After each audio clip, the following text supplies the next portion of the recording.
Mais Dieu vous dit, ce n'est pas tout, l'outre neuve a la capacité de se dilater, de s'étirer. Le Seigneur veut que vous ayez un esprit flexible, capable de décevoir la nouvelle de Dieu. La vieille outre ne peut pas être étirée, le problème avec ces 10 espions qui sont entrés dans la terre promise et qu'ils avaient leur pensée. Avec un paradigme stipulé, ils avaient déjà leur pensée structurée, et Dieu veut que vous soyez ouverts pour recevoir la révélation de Dieu, pour aujourd'hui. Il est une nouvelle révélation, il est la parole vivante d'aujourd'hui, les vieilles outres ne peuvent pas capturer le nouveau de Dieu, et s'ils le font, ils le perdent, mais l'outre nouvelle le reçoit. Parce qu'elle a un cœur nouveau, elle a un esprit nouveau, il se renouvelle dans ses décisions et se prépare constamment à la nouvelle de Dieu. 341. Le vin nouveau est la gloire qui coule du cœur de Dieu, c'est la vie du Christ, qui vient libérer, transformer, guérir, apporter une vie abondante. Faire quelque chose de nouveau en vous, c'est la vie du Christ qui vient changer de famille. Changer de métier, c'est faire une révolution dans sa vie, ce vin nouveau est la touche finale dont tu as besoin pour te relever, pour être une bénédiction pour les gens.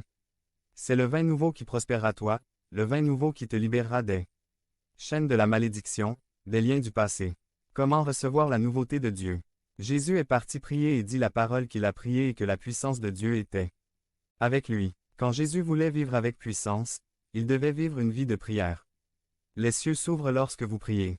Voulons-nous voir la puissance de Dieu? Voulez-vous du vin nouveau de Dieu? Le moyen de l'attirer est la prière.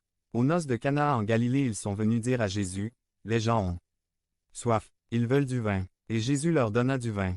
Parce que la soif amène Jésus à vous donner du nouveau. Devenez membre de la chaîne et soyez un instrument de la parole de Dieu. Ne manquez pas cette opportunité d'avoir un impact sur des vies. Cliquez maintenant sur le lien dans la description et aidez-nous à diffuser la parole de Dieu. L'avant par Paul, Andrew. Résumé. Trouvez Jésus. Avant d'eux, une petite fille nommée Yana s'est vue confier un rôle dans le programme de Noël de son église. Elle était si heureuse et enthousiasmée par le rôle à jouer que ses parents pensaient qu'il s'agissait de l'un des personnages principaux. La jeune fille n'a pas voulu révéler à sa mère quel était son rôle. Le soir du spectacle, toute la famille était présente et les enfants ont pris place un à un. Les garçons habillés en berger se déplaçaient, avec agitation dans un coin. Marie et Joseph se tenaient derrière la crèche, et les 3 mages attendaient patiemment derrière. Mais Yana n'était nulle part en vue. Point. Au début de la représentation, le narrateur a déclaré « Il y a longtemps, Marie et Joseph ont eu un bébé et ils l'ont appelé Jésus. Et, quand Jésus est né, une étoile brillante est apparue au-dessus de l'étable où il se trouvait. En entendant ces mots, Yana s'est levée et a ramassé un poteau, surmonté d'une grande étoile en papier d'aluminium et a marché derrière Mary et Joseph, tenant l'étoile, pour que tout le monde puisse la voir.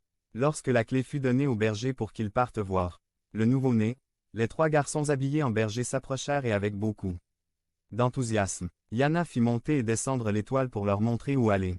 Lorsque les mages reçurent l'ordre du professeur de bouger, Yana s'avança à leur rencontre et les guida vers la crèche, son petit visage aussi illuminé que l'étoile originale devait l'être. À la fin de la représentation, des rafraîchissements ont été offerts et, sur le chemin du retour avec sa famille.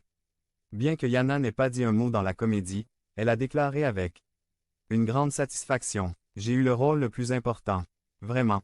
demanda sa mère, visiblement surprise de ce que pensait sa petite fille. « Ouais. » Jenna a répondu. « J'ai montré à tout le monde le chemin pour trouver Jésus. Non seulement à Yana, mais nous sommes tous appelés à montrer le chemin pour atteindre Jésus et à nous sentir heureux de le faire.